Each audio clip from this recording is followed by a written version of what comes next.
Bismillahirrahmanirrahim. Assalamualaikum warahmatullahi wabarakatuh. Kita bertemu kembali dalam mata kuliah pengantar ilmu ekonomi makro. Kali ini kita akan membahas tentang siklus ekonomi.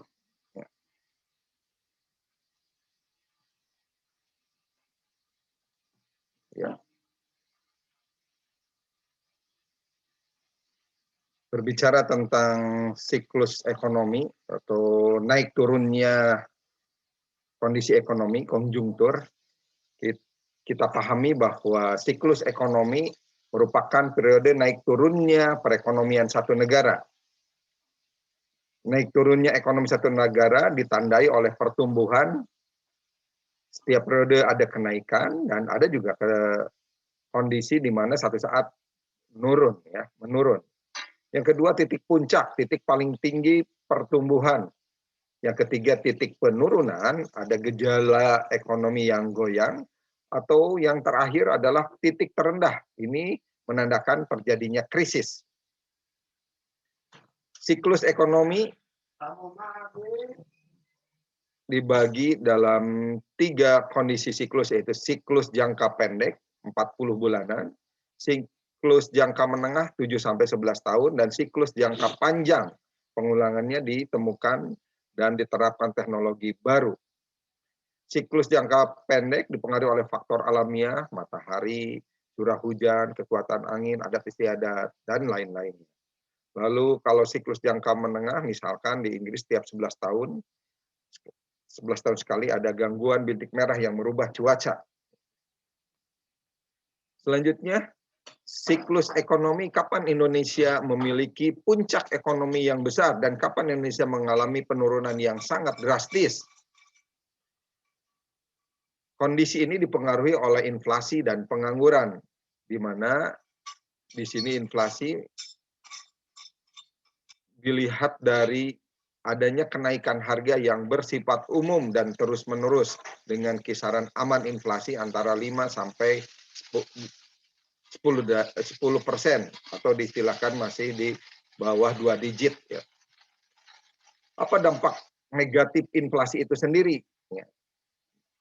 Kita akan bahas bagaimana dampak negatif inflasi dalam konteks pengaruhnya terhadap pendapatan, terhadap stabilitas ekonomi, terhadap kreditur, juga terhadap penghasilan tetap orang per orang atau individu, perekonomian nasional, dampak terhadap ekspor, dampak terhadap minat orang untuk menabung, dan dampak terhadap kalkulasi harga pokok. Dampak inflasi terhadap pendapatan. Inflasi mampu mengubah pendapatan masyarakat di satu negara. Perubahan ini bisa bersifat menguntungkan ataupun merugikan. Untuk beberapa kondisi seperti inflasi lunak, inflasi yang masih mampu membantu perkembangan ekonomi. Inflasi ini mampu membantu pengusaha dalam memperluas produksinya, sehingga akan tumbuh kesempatan kerja dan pendapatan orang. Namun untuk masyarakat dengan penghasilan tetap, justru inflasi ini akan membuat mereka menjadi rugi, karena penghasilan mereka yang tetap hanya bisa mereka gunakan untuk memperoleh barang dan jasa yang tentunya menjadi lebih sedikit. Bila kita perhatikan perspektif masyarakat Indonesia saat ini, seringkali inflasi justru bisa membawa kerugian bagi masyarakat kelas bawah. Untuk itu seringkali timbul reaksi kecaman pada pemerintah yang dianggap tidak mampu membuat kebijakan tepat, sehingga menyebabkan inflasi terus meningkat. Sekecil apapun inflasi akan mampu menimbulkan permasalahan. Untuk itu pemerintah memiliki peran yang penting untuk memberikan intervensi kebijakan dan menyediakan keperluan barang masyarakat ataupun memeratakannya hingga ke seluruh pelosok. Yang kedua, dampak inflasi ini terhadap terganggunya stabilitas ekonomi. Dampak inflasi pun bisa mengganggu stabilitas ekonomi pada satu negara. Hal ini dikarenakan ketika terjadi inflasi, kemungkinan besar inflasi akan terus berlangsung pada komoditas lain, merambat ke komoditas lain, dan terus akan tentunya meningkatkan harga. Selain itu, setiap konsumen yang memutuskan membeli komoditas dalam jumlah yang banyak sebelum harga komoditas meningkat juga bisa meningkatkan tingginya permintaan pasar. Namun di sisi lain, bagi produsen, ini harus menurunkan penawaran karena ketika melakukan proses penjualan tersebut bisa menyebabkan produsen memperoleh keuntungan yang lebih besar. Dampak inflasi terhadap kreditur, pihak kreditur di sini dampak inflasi akan semakin menampar mereka, menjatuhkan mereka karena inflasi pasti nilai mata uang yang mereka peroleh akan lebih sedikit daripada ketika awal mereka meminjam. Yang keempat, dampak inflasi terhadap orang yang berpenghasilan tetap. Seperti yang kita singgung sebelumnya, mereka atau kita yang berpenghasilan tetap, baik itu PNS maupun swasta, pegawai swasta, akan sangat terkena dampak inflasi ini. Inflasi akan meningkatkan harga barang, yang mana pada saat bersamaan penghasilan mereka setiap bulan tidak ikut naik. Selain itu, kesejahteraan masyarakat juga akan menurun karena menurunnya daya beli masyarakat. Yang kelima, dampak inflasi terhadap perekonomian nasional. Dalam ruang lingkup yang lebih luas, dampak inflasi akan mempengaruhi perekonomian nasional.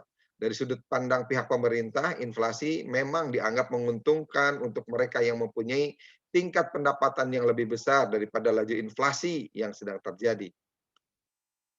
Selanjutnya, dampak inflasi terhadap ekspor. Saat inflasi sedang terjadi, maka daya saing ekspor akan turut berkurang. Hal ini dikarenakan harga barang ekspor akan semakin mahal. Inflasi hanya akan menyulitkan pihak eksportir maupun importir. Negara akan mengalami dampak inflasi berupa kerugian karena adanya kondisi daya saing barang ekspor yang turut melemah. Sehingga jumlah penjualan pun akan berkurang dan devisa negara semakin menipis. Selanjutnya, dampak inflasi terhadap minat orang untuk menabung. Ketika inflasi, pendapatan real di setiap nasabah juga tentu akan berkurang. Kenapa? Hal ini karena jumlah bunga yang diterima pun berkurang. Tapi untuk mengatasi hal ini, umumnya bank akan meningkatkan suku bunga dan pada nasabah agar bisa menarik minat mereka untuk menabung dan menekan peredaran uang di pasar. Untuk kondisi ini, ketika inflasi besar sedang terjadi, umumnya akan banyak nasabah yang memiliki tabungan. Yang terakhir, dampak inflasi terhadap kalkulasi harga pokok. Dampak inflasi yang akan menyebabkan penetapan harga pokok menjadi menurun atau meningkat. Hal ini karena persentase inflasi yang tidak teratur. Setiap pihak tidak bisa memastikan persentase inflasi pada masa tertentu. Sehingga penetapan harga pokok dan harga jual seringkali menjadi tidak tepat. Kondisi ini bisa mengacaukan perekonomian, khususnya para produsen di dalam negeri. Sisi lain ada dampak sosial akibat inflasi, yaitu menurunnya kesejahteraan rakyat, memburuknya distribusi pendapatan, dan terganggunya stabilitas ekonomi. Lalu, apakah ada dampak positif dari inflasi itu sendiri? Dampak positif dari inflasi, kita lihat dampak inflasi yang menguntungkan adalah pada pengusaha. Harga produksi yang tinggi bisa saja tertutupi harga barang dan jasa yang mereka produksi jauh lebih tinggi, terutama apabila barang dan jasa yang mereka tawarkan tetap saja dibeli oleh masyarakat karena alasan kebutuhan. Selanjutnya kita bahas pengangguran. Orang dikatakan menganggur bila orang tersebut ingin bekerja dalam sebuah atau telah berusaha mencari kerja, namun belum mendapatkannya. Dalam ilmu kependudukan, orang yang mencari kerja disebut angkatan kerja. Angkatan kerja antara usia 15 sampai 64 tahun. Bagaimana dengan ibu-ibu yang tidak sempat mencari kerja karena mengurus anaknya, mengasuh atau menyusui anaknya, atau biasa disebut ibu rumah tangga? Pengangguran merupakan persentase dari angkatan kerja yang belum memperoleh pekerjaan. Selanjutnya, kriteria ekonomi yang baik, daya tahan dan daya adaptasi ini harus diingat. tentunya tidak ada yang pasti di dunia ini, kecuali yang pasti adalah ketidakpastian, baik ketidakpastian jangka pendek maupun ketidakpastian jangka panjang. Ketidakpastian jangka pendek, ini kondisinya adalah jangka waktu kurang dari 5 tahun. Hal ini diakibatkan adanya kegagalan, misalkan panen yang gagal akibat musim kemarau yang terlalu panjang. Ketidakpastian jangka panjang ini merupakan satu ketidakpastian dalam kurun waktu 25 tahun, misalkan perombakan kelembagaan untuk mempercepat pertumbuhan industri dan jasa. Di sisi lain kita akan bahas tentang prestasi ekonomi. Ekonomi dikatakan memiliki prestasi jika adanya kemakmuran, adanya pertumbuhan, adanya produktivitas, dan adanya pemberdayaan, ya, juga terpeliharanya lingkungan hidup yang sehat. Klasifikasi sistem ekonomi, ada sistem tradisi, segalanya masih sangat sederhana, sistem komando dengan koordinasi dari pusat kekuasaan, sistem ekonomi pasar diserahkan pada permintaan dan penawaran, sistem kapitalis, semua sektor produktif dikuasai oleh individu atau swasta. Dan yang terakhir sistem sosialis yang lebih mementingkan kemakmuran bersama. Bagaimana dengan sistem ekonomi Pancasila? Sistem ini dikenal dengan sistem demokrasi ekonomi. Secara garis besar ada 4 hal yang perlu diperhatikan, yaitu usaha negara dan swasta dapat tumbuh dan hidup berdampingan, didasarkan pada sistem kekeluargaan menurut keakraban hubungan antar manusia.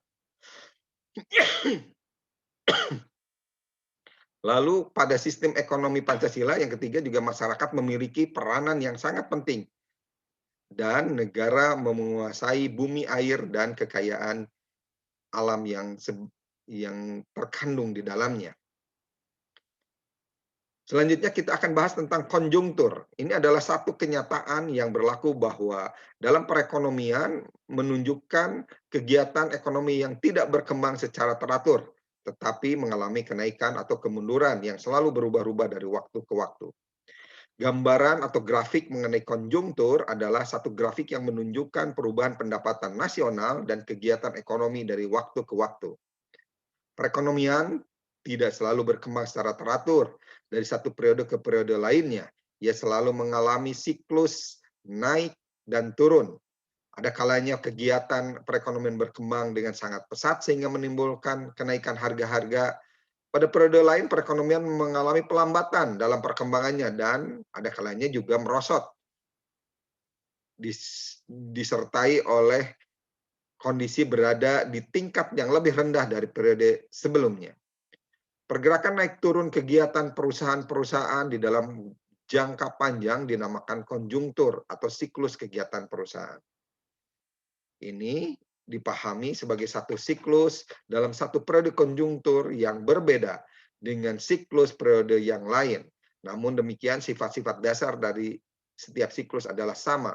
Bentuk khas dari satu siklus tidak banyak yang berbeda. Kita lihat siklus ekonomi yang dapat digambarkan sebagai gelombang naik turunnya aktivitas ekonomi yang terdiri atas 4 elemen, yaitu gerakan naik, upturn, atau expansion, di mana pemulihan ekonomi, recovery-nya ditandai dengan gerakan perekonomian yang menaik. Kadang-kadang gerakan menaik ini disebut ekspansi, bila gerakan menaik ini terjadi selama minimal 2 triwulan berturut-turut. Yang kedua, titik puncak atau kulminasi, peak-nya. Ekspansi ekonomi tidak akan terjadi selamanya. Suatu ketika gerakan menaik ini mencapai titik tertinggi. Titik ini disebut titik puncak atau kulminasi atau peak. Setelah mencapai titik kulminasi, perekonomian akan mengalami penurunan kembali. Yang ketiga, gerakan menurun, downturn atau resesi. Yang dimaksud dengan gerak menurun adalah menurunnya output yang dilihat dari menurunnya tingkat pertumbuhan ekonomi. Kadang-kadang gerakan menurun ini disebut dengan resesi. Bila terjadi selama minimal 2 triwulan berturut-turut, ini yang disebut gerakan menurun. Yang keempat, titik terendah. Gerakan menurun akan berlanjut hingga titik paling rendah yang disebut titik nadir atau truth. Setelah mencapai titik terendah, perekonomian akan pulih kembali dilihat dari adanya gerakan menaik. Bagaimana ciri-ciri perekonomian pada kondisi resesi? Ya, pertama kita lihat pada kondisi sekarang ya, bandingkan dengan kondisi sekarang. Turunnya daya beli, ya, daya beli menurun akibat inflasi yang tinggi, harga naik, daya beli turun, masyarakat mengurangi belanja dan memilih untuk lebih banyak menabung. Selanjutnya turunnya investasi, akibat turunnya konsumsi, produksi akan berlebihan, investasi tidak diperlukan. Turunnya kesempatan kerja, akibat investasi turun, lowongan kesempatan kerja tidak ada, pengangguran pun menjadi meningkat. Nah, bagaimana dengan ciri-ciri perekonomian dalam kondisi depresi? Kalau tadi resesi, sekarang depresi. Tingginya pengangguran. Indonesia pernah mencapai tingkat pengangguran 40% dari angkatan kerja. Kapasitas produksi yang menganggur. Juga kecenderungan tidak beroperasinya perusahaan daripada mengalami kerugian yang lebih besar. Risiko yang lebih tinggi dalam berbisnis dan rasa pesimis yang mendalam di masyarakat. Setelah itu ada yang disebut recovery. Bagaimana ciri-cirinya? Dengan membaiknya indikator ekonomi, suku bunga turun, inflasi berhasil dikendalikan, gejolak buruh turun, nilai mata uang mulai stabil. Diikuti oleh meningkatnya investasi dan adanya stimulus rangsangan ekonomi melalui pengeluaran pemerintah. Baiknya indikator makro ya. Pelaku ekonomi, pelaku usaha mulai optimis akan hari ke depannya, ya, hari depannya, dan perusahaan mulai mengkaji investasi-investasi baru. Bagaimana ciri-ciri perekonomian dalam kondisi booming? Ya, tinggi ini ya. Tingkat permintaan agregat kuat dan naik, peningkatan permintaan barang impor dan jasa, pendapatan pajak pemerintah akan meningkat dengan cepat, meningkatnya investasi dan keuntungan perusahaan. Lalu juga meningkatnya produktivitas. Demikian pembahasan kali ini tentang siklus ekonomi. Mudah-mudahan bermanfaat. Sampai jumpa di pertemuan selanjutnya. Assalamualaikum warahmatullahi wabarakatuh.